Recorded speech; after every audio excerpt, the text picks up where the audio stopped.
Painom nga tayo ng pula puti sa ating mga ibon, no? At nang sa ganon ay maboost ang kanilang stamina. At syempre, para naman na makondisyon ng maayos ang ating mga ibon. So, piniprepare nga natin ito sa NDR na sasalihan natin dito sa club natin. So, nag-i-start na nga ng training at medyo malapit-lapit pa, kaya hindi pa natin nagsasabay ang ating mga ibon.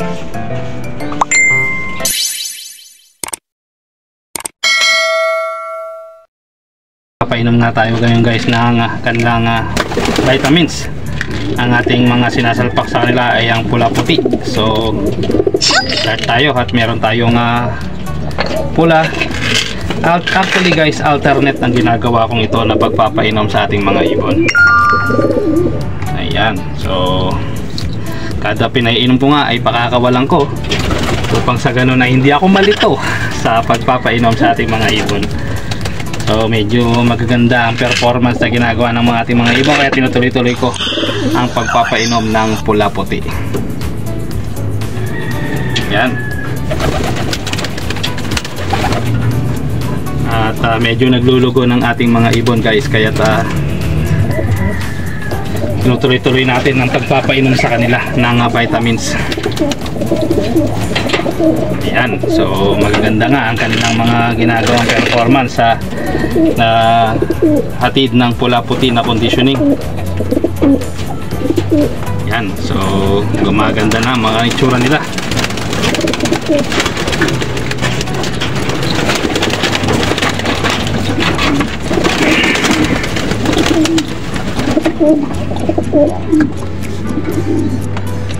Ito ang anak ni Pagudpud Putol.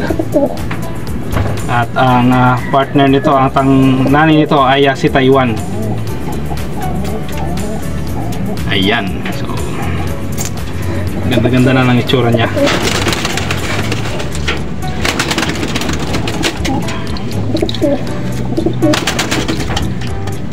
Yan. So ganyan lang ang ginagawa ko guys every Thursday para sa ating mga birdie. So ginagawa ko nga yan every Tuesday and Thursday. Bali TTH lang ang painom ko sa kanila guys, upang sa ganon nakaprogramming lang ang conditioning nila at hindi sila manibago. Kahit sa karera ay ganyan pa rin ang gagawin ko guys. So TTH para sa pula puti. So ngayon araw ng pula, kaya minabuti ng inyong lingkod na painumin na sila ngayong umaga pa lang. Yan. At si Redmanizer Junior. Ayan, ang ganda-ganda ni Redmanizer. Wow!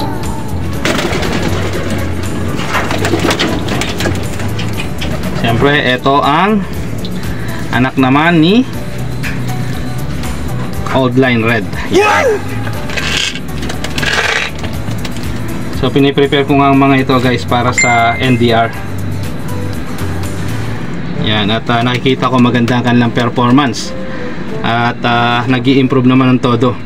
So ang dating 1 oras ay ginagawa na nila ng halos 2 oras na liparan. So ibig sabihin ng stamina nila ay tumataas.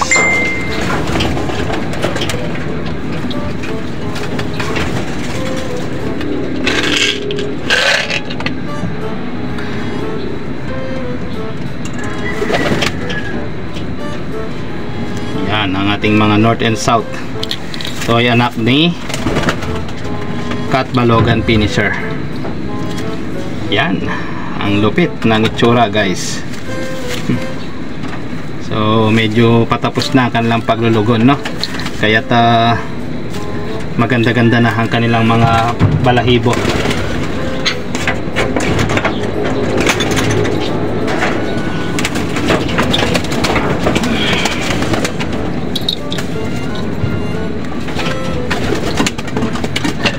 At ang ating naputulan ng buntot. Ayan, tumugo na ang kanyang buntot. Pinaipit ang buntot sa training box. So ito ay isang pure na anak ng ating Mansi Sarmiento, ang ating Cat Balogan Finisher. Talaga naman napakaganda. At yes, ang kanyang pakpak ay kompleto, solido, at tapos na rin siyang magbunot, no? Maraming salamat. Ayan, so papainom din tayo ng ating Fast and Furious para sa ating mga inakay na tinitraining. At syempre pa para kay Bad Boy Kulit. Si Bad Boy Kulit kasi ay medyo sinasama ko rito sa ating pliers loop nang sa ganun ay makondisyon siya at hindi magbago ang kanyang stamina. At sinusubukan ko rin siya ng vitamins para yung kanyang semilya ay lalong lumakas. Yan si Bad Boy Kulit, ang ating star ng ating loop. Oh, medyo gumanda na ulit ang kanyang kulay at luminis na. Si Bad Boy Kulit ay foundation bird ko ito na may lahing Jansen talaga. Kita nyo na lang sa mata, kakaiba.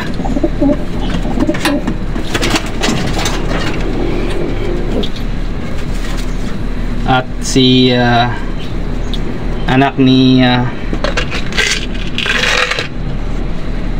Kulit, ang inakay na nag-inakay na kapares niya, itinanggal ko sa kanya guys dahil mukhang mahina ang kanilang lahi kung silang dalawa ay magpapares na back to mother ko sana.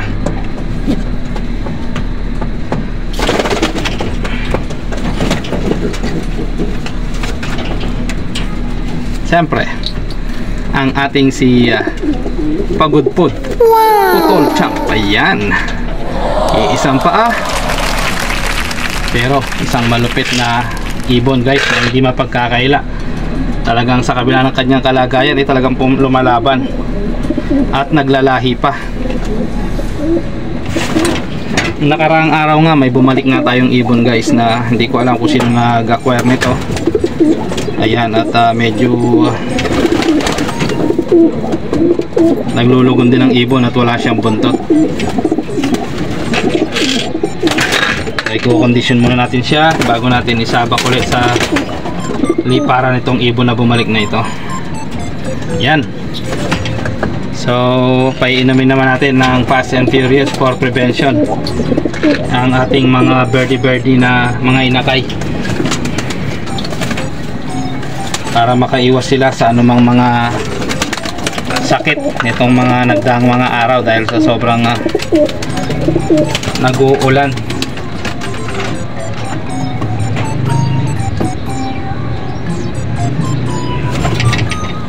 Yan. Okay. Para matibay sila sa mga one-eyed cold, sipon, ay piniprevent natin sila. Actually dapat once a month lang ito. Pero dahil nga nakitaan ko sila ng parang nagluluha ang kanilang mata, kaya inagapan ko kagad. So nawala naman kagad. Ganyan kaganda ang Fast and Furious.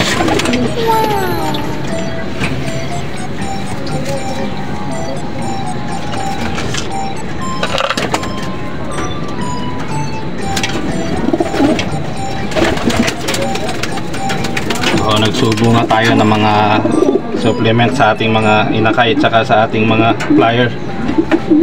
Sa ganun ay maiwasan natin ang anumang pwedeng mangyari sa kanila itong mga nag-uulang mga araw.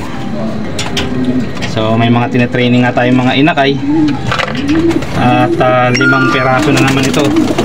4 pala, 4 dahil pinamigay ko nga pala yung isa. 5, tama. At may galing tayo kay Sir 5. May isang, ayan, kita nyo naman ang ganda-ganda. For prevention lang po, no? Nang sa ganun ay maiwasan natin na magkaroon sila ng sakit.